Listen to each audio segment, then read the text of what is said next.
I wanted to take a moment to discuss the notion of state-owned enterprises because in the mineral oil and gas industries, these entities are some of the largest corporations in the world.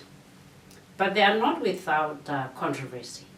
For one, state-owned entities are created by special laws and are not necessarily subject to corporate laws in the same way that other companies are.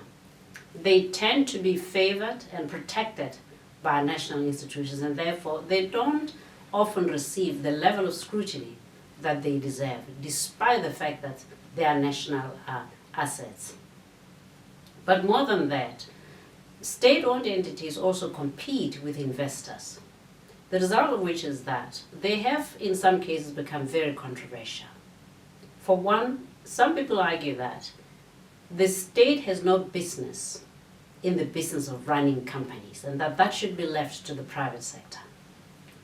Others also argue that where the state is both the law of the land and the regulator and the investor, this creates conflict.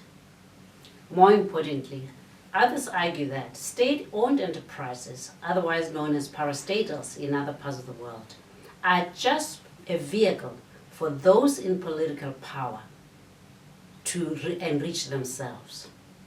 That in regulatory terms, in compliance terms, they are first among equals and don't often get regulated with the same rigor as the private sector. These people argue that the solution is one, either the state refrains entirely from making investments in the private sector, or that if the state is going to do so, there should be a clear separation of roles between the entities of the state that regulate and the entities of the state that manage the investment. Secondly, that it must be clear that state-owned entities are held to the same standards as private investors. That in the absence of this, it is unlikely that state-owned entities will deliver to the publics.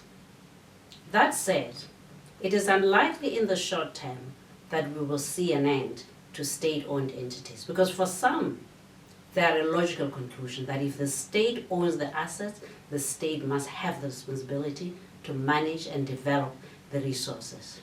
So they are unlikely to play a major role in the development of natural resources for a very long time to come.